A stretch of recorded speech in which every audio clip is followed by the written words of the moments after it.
and then suddenly like, when on the peep, nitty, bum, bum, ball selector, and then,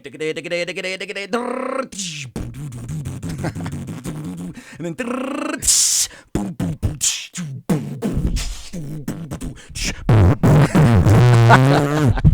I love it.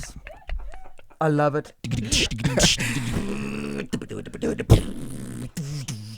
And then you just did the whole set.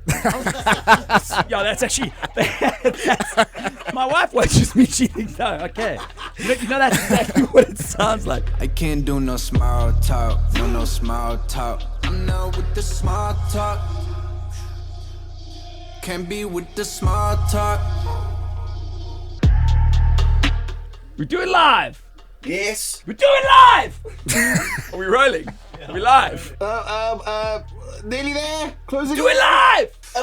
Do it live. We do it live. Are we rolling? Yeah. All right. This is the 2024 high energy with Amplify. This is the 2024 brand new episode of 5 Unscripted. Last time we did this 5 Unscripted with me, the film crew, Dale Wolf, The Hard Hustle, they filmed us. I think we were in here for 2 years because, chainsaw mouth here. And he ended up getting two actual usable minutes. Ladies and gentlemen, our guest this week, superstar. He has graduated from the home of house music at 5FM. He is amplified. He just come off the Smirnoff Storm sound stage at Ultra 2024. Nasrec knew nothing coming for them. Ladies and gentlemen, make some noise. Rent a crowd, please. Star, the DJ. Lovely. It's good. Rent a crowd. That cost me a fortune. They really do. How you doing? I'm good. How are you? All right, good. You are a sexy man. Do you know that? You're a sex. Does anybody ever say that? What's your story? Because, guys and girls, look at that. When I met him, I was like, okay, yes. What's your story? Are you dating? Are you single? At the moment, single. Okay. There's nobody there, but I'm working on it. You might want to. I'm just saying. If you want to stay on brand, you should keep that up. Although I shall warn you that Instagram and social media killed the game. Why do you say it? Well, because now you go home and your wife will come up to you. She'll be like, "Lorian says that my husband is fabulous at it." On the DM. What the hell is that? Oh, yeah. Or if they see someone comment on your videos or something. Yeah. Who is this? Yeah. Fabulous at it. She'll just never... Or the other thing is, like a lot of DJs now, when you're coming up in the game, you obviously haven't got the money to go and hire PR agencies, marketing managers, booking agents, whatever. So sometimes it's a member of the family. Yeah. Although I can tell you stories about how sometimes you'll be emailing Lauren at dj.com or whatever the guy's name is, and it's actually just him replying, "Hey babe, hey boo, oh he'd love to play again. We can." But anyway, it might be your girlfriend or your aunt, or whatever, aunt or some, in the family, or your sister, and they actually do a good job of it. But the problem with that is that a lot of DJs, because we're all obviously weaklings, what are you going to say when your missus wants access to your social media accounts? All I'm saying is, you're in a good lane right now, soldier. Yes. We don't want to lose you. Yeah, because guys are in relationships and have got kids are always like, come, when are you going to get married? When are you going to... What they're doing is they're just going, when are you going to join the dark side? Come and see what our miserable lives are like. When you come home at 6 a.m. and you're finished and then you can't sleep because you've got to play with your kid. These are all the things that a lot of people don't know. Are you ready for that? Are you ready to actually understand what it's like not to sleep, but actually to be so physically exhausted that you want to cry and you still have to go and play at something like you did on Saturday, and you have to be Wonder Boy. Do you know what I mean? Yeah. So this happened to me this weekend. I didn't sleep actually the Friday night till the whole Saturday. Yesterday I didn't get any sleep in. Was that just nerves? No, it wasn't nerves. I was cruising town and just checking out the scene, or what? No, I was working on my set because I chopped and changed. At the last minute, I was like, no, I don't want to play this. Let me just change this, and then that's where that got in the sleep. Didn't have any sleep. Yeah, and I think we stay on point here about the competition. Yeah. For those of you that are watching this that have no idea, we ran a massive DJ search nationwide. Yeah. And Star the DJ went through a vigorous, very testing, stressful journey. He won the competition. That's why we're sitting chatting to him now. But I think what was interesting, now I should just tell you, for those of you that listen to the show, and we got thousands and thousands of votes. So it was a huge audience listening to that. But what was interesting was the DJs were given 10 minutes, which... I mean, so you can imagine a hip hop DJ. Yeah. But when I got the brief, I thought to myself, a hip hop DJ is going to win this, because you could slam someone like Ryan or the DJ or you know, Reddy D or Sebastian. They get on there, and I know these guys. They know the procedure. In 10 minutes, they could probably whip you up like 11, 12 track samples. Yeah. Scratch acapellas. But when you're a house DJ or you're doing piano, you're doing things where you're playing tracks that are sort of 5-6 minutes. Yeah. Now, what are you going to do? Because that was what I thought was really fascinating about the competition. It was 1 hour, 4 DJs with the semi-finalists. They had to come on, and in 10 minutes, what are you going to do in 10 minutes? So what did we get? You get some DJs will just stand there, and they haven't even factored this in. They play one track. Yeah. 4 minutes is already gone. So you get some tech house loop that's just and by the end of it, then they're playing. They're mixing the other one. They're halfway through the other one, and I turn to them and said, "Okay, cool, you're done. Jump on the mic." And he's like, "Oh." Now, the reason Star won this, I think, and the reason you got as many votes as you did, and the feedback that I saw on social media was because people, they were impressed with what you did. And that the reason I'm bringing this up is because your prep for your set is actually a very unique thing. Only real sort of veterans or really professional DJs who are like career professional DJs actually do that. Other DJs rock up. It's a fun thing. They're on the gram. They take some photos. It's a joke. It's a hobby. What Star does, and I think you should explain it a bit better, produces his own bootlegs, his own remixes, and they're so complex and so in key and so cleverly done and mastered so well that they could actually, half the stuff I'm tempted to send to the labels and go, because these days, the way music gets released, some of it's really out. So tell everybody, I think that's what I'm fascinated about. Because these days you can't just be a DJ. You can't be rocking up, standing there making hard shapes, doing this with your hands. You know what I mean? You got to bring something special, and that was the crux of this whole competition. It's like, what are you going to do? What are you going to do to shine? Tell us about this thing you're doing with the tracks, the layering, the acapellas. Because they've tried it. There's a lot of them. They just get it out of key. It sounds like Bad Idols. Talk, Baba. Yeah. So what I do, it's mashups. Yeah, they call it mashups now. So what I do is I take one track and maybe the acapella of one track, and then I just use the instrumental of the other track. I just lay it on top of the instrumental. That's what I do. Cut it, and I just change the key of the. If it's not on key, I'll change the key onto the instrumental key, because it would sound bad if you just put on an acapella on a song and it's not in key. Yeah. It would sound very bad. So you'll do that for your tracks. I think it's interesting. It's a lot of DJs and producers and up-and-coming peeps listen to this. It's very interesting. So you'll pre-produce some tracks like you did for your set, some unique stuff. And then what you do is then you'll mix them together, you know, using the software. And what you're doing, we've got 88 episodes of the sets that Star's done. And each one of them, if you listen to them, they are from beginning to end. They've been put together with precision and care, almost like they're little compilations that you've uploaded on, you're on Mixcloud, ne? Mixcloud and YouTube. Yeah, so if you go on to his at Star the DJ, all the links are there. Yeah. But you got to listen to them, and that's what I honestly do. You stand out amongst. I've been doing this for a minute, and I've seen so many DJs come and go, and I've also had, oh my goodness, hundreds, probably thousands of DJs play on air, and I love radio shows and I love preparing radio shows, but putting shows together and DJ sets for radio is a very difficult thing, because you're not in a nightclub. People are sitting listening in higher fidelity than a club.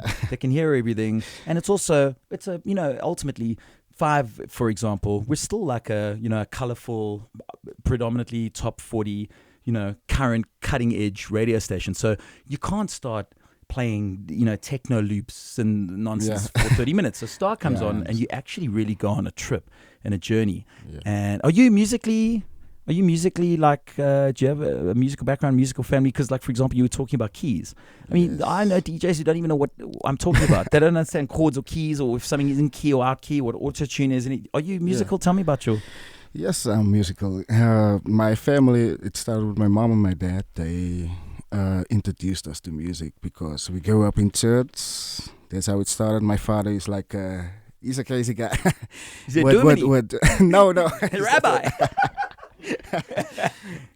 He can take an instrument and he doesn't even know what it is, maybe like a flute or something, but he can take that thing for one day and just sit with it, and then he can play it.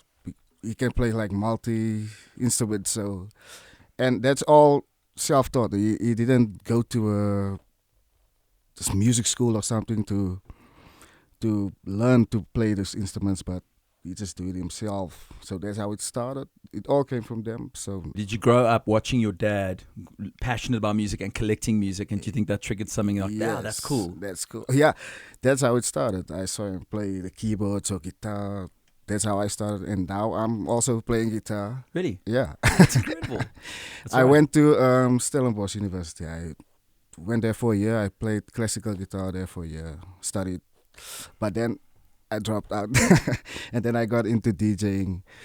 And that's how it all started. So now I have the musical knowledge in my mind, and I know about keys and what's off key. And if it is, you'll hear it doesn't sound good when something's off key. You'll hear it sounds bad. When I was getting into this, I remember, I mean, it's obviously, DJing's become quite glamorized now. Mm-hmm. In the old days, it was sort of this, it came across as a sort of underworld, hip, geek, nerdy kind of very difficult thing to get into. It was extremely technical to learn how to beat mix on a pair of SL 1200s from vinyl. I mean, if you could stand in front of a crowd in a club of 2,000 people and you could mix one house record or club record into another one and keep the place rocking, you were like a magician. You were like a Greek myth. Yeah. What you were doing was insane. People would stand there and watch you. Now it's glamorized, but I still remember there was this, the whole DJing thing had this sort of this image of being like not a real career. How's your family taking this? Like mom and dad? I mean, yes, fine, music, but even if I had if one of my kids one day came to me and said, Dad, I want to get into music, or I'd be like, because it's 1 in a million, that actually that break in. So tell me a bit about your family and how they've reacted to this. They are super proud of this. I mean, the support are there. It's not like they saying, "Oh, you want to be a DJ? No, you can't do that. Go do something else. Be a lawyer." No, they supporting my decision to do this DJing thing and being a music producer. They are seeing that I'm moving somewhere with this because their support is there. They pray for me and all that stuff. That's yeah. No, that's great. Grounding in religion and grounding in faith. Yes, I can tell you in this business it could make or break you. It's the difference between it. Because this, I mean, look, there's kids listening. Actually, you know what? It's probably good. This business, from a DJ point of view, my goodness me, in a heartbeat, it can suck you in. Mm-hmm. Into all sorts of, just a kind of lifestyle that is suicidal. Yeah. And it can happen for so many different reasons. It can happen, simple thing that you've got to just sort of be awake the whole time, or you've got to be able to perform, or, some people are shy and introverted, but they love performing in some way, so they've got to kill their nerves, or, other people are wired differently. Some people, it's genetic, you never know. But this business, it's brutal. Like, you're doing these late nights, some of the places you'll go and play at, they're not as regulated as they should be. They're not as neatly controlled. So you're in a place at 5 a.m, and it gets out of hand and wild. So you can see why clubs as well have still got this stigma of being like, where were you last night? The parents are terrified because they knew, What do you think of that? Your parents, do they, I mean, they don't sound like clubbers. Do they know, like? No, they don't know clubs. I don't think they have ever been to a club before, but. You should test it out. You walk into the kitchen and go, hey, Mom, go, yeah, ooh, Yolanda. See, I promise you, if she breaks down, then she's lying to you. No, she was at that Galaxy, bruh. She was there with Jules and Andy and Athlone, and they were breaking it down. Yeah. Real to real. Bibbidi bop bop bop, Meko, come on. No, all right, Grandpa. But my mother, she's a big house fan. She loves house music. Oh, nice. Yes. Okay. She enjoys house music. Like, if I play a song by DJ Cleo, she would go crazy. Yeah. Or Saniel Musician. Or Sumi. She loves those guys.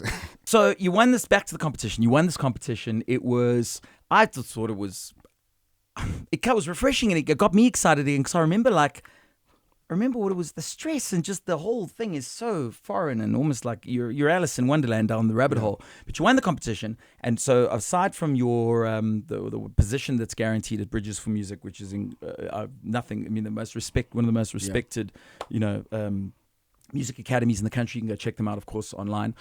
Shout out to them. You and the gala dinners and all that kind of stuff. You got to perform on one of the country's biggest EDM festivals. It happens once a year, Ultra 2024. And for DJs, if you get on the lineup, even the local DJs who are all big stars, I can tell you right now, secretly behind the scenes, they're like, yes, nice one, because it's cool. Yeah. It's almost like the charts. It's like a top 10 of like who's happening. You know what I mean? Because I know the guys who put it together, believe me, they're not going to, they're trying to, it's their street cred as well. That's how this whole thing works. So it's a serious thing. So you're on the lineup. You get to play with, oh my goodness, it was Durban Gorgor. Who were your standout sets? You were on this the Storm stage. Yes, I was on the Who was your standout? I know you get to play with some of the biggest. Aside from that, who stood out for you? The one that stood out for me, it was Musa Keys, because he brought all the energy, the way he performed. That was amazing to see him perform live. And he's dancing around the stage. I thought he was playing with a live band because all his sounds was live. I heard drums and all that. The way he arranged it, but there was a DJ that's playing the backtrack of his live music that he did at home maybe, but that was amazing to see him perform live. You see, bringing more than just standing there playing a couple of MP3s. Energy, he brought the energy. Shimza as well on the Resistance stage was brilliant. You get to this point where they just effortlessly control this ocean of people, and that you look at that, and even that is just like you got to marvel at that. Yeah. I didn't even get a chance to see Simza play. Right. Because at the main stage is the most beautiful stage at this event. I said to Tony Feldman, I said to him, it's like you built a mini city. It was obscene. It was like obscene. It's like they built. I mean, they could leave it there and you could turn it into a shopping center. It was insane. I went. Took my lady and I. We had like date night. Took her to watch because Skrillex, out of all of them, Skrillex is the one who really is just like. I mean, he's in another. He's in another league. He's an artist. He's a one man band. He's a proper producer, and then of course he stands there and plays all his own tracks. And at one point, my lady actually, she said, I'm going to the bar. I can't stand next to you. She says, how can you're dancing?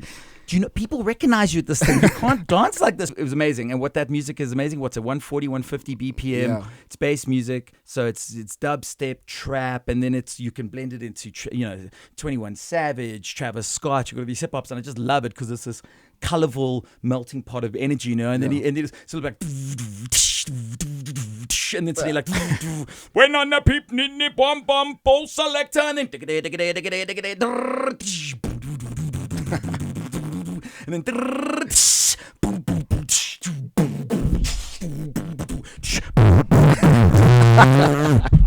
I love it.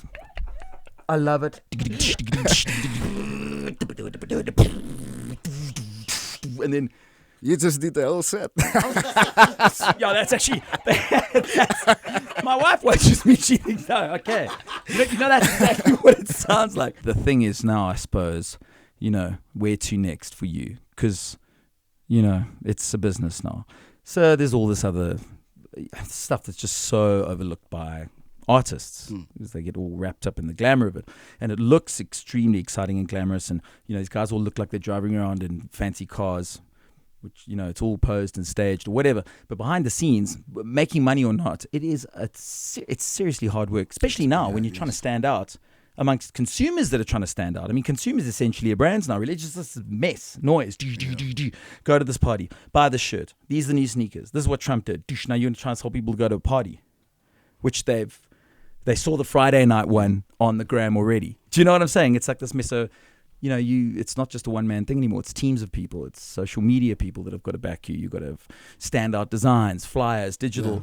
You do a lot of that yourself already. I mean, every Friday night, anybody that follows my socials, I retweet you. You make a flyer every night. Yeah. You've done the groundwork. So that's why I was so chuffed when you won it, because you were like, you designed for this. Some people aren't designed for it. Some people do it because they just want to meet chicks or guys or want to be famous. But then there's guys who are actual real geeks who are collectors of music, who are, audiophiles. Audiophiles, yeah. Who really, I think that's it. So I'm curious now. I mean, we talk a lot, but where to next? What are you excited about? An idea somebody's mentioned to you? You want to start your own series of parties? You're going to disappear, go sit in your computer room for winter and make some tracks? Like, what's your plan now? Yeah, my next step is actually music. I'm focusing more on my music this year, because I've been working on this for like 10 years, my music. And I haven't released one song yet. There's nothing on Spotify. You don't find any if you look at Starter DJ, there's no Starter DJ song on Spotify. Is that because it's like the never-ending OCD, that it's just never good enough? It's never finished. That snare's just never got enough, you know? Just doesn't really, you know. It doesn't have that oomph. Yeah, it's like you got to have somebody neutral come along and say, okay, listen, let's go, put it out. Yeah, people put it out. Love it. They can't hear what you're hearing. You're insane. Yeah. I should send my music to someone with a good ear, maybe like you. Well, listen, we play everything that you put out, but unfortunately, my show's not enough at all. So. But what I can say, though, is for anybody that is new to this conversation, what we're talking about, if you're meeting staff for the first time, catch us on 5FM exclusive weeknights, 6 to 7 p.m., straight after the 5 Drive. And then on Friday nights, we are extended for 4 hours, where Star the DJ runs things. And you'll hear what I mean. If it's Afro, if it's house, if it's Amapiano, you're not just hearing a whole bunch of tracks that you easily could have found on Spotify or downloaded on Beatport or TrackSource. He's essentially creating brand new music, and he's doing it with a flair and precision and a creative, colorful sort of set of skills that I am extremely in awe of. So on behalf of everybody here at 5FM, the team at Smirnoff Storm, all the guys who work on my show, and everybody watching, congratulations, my brother. You deserve it. And onwards and upwards, right? Thank you so much. I appreciate it. Yeah, man. Enter in the dance with Super Styling. Thanks for watching. I've got to do some work. This is 5FM.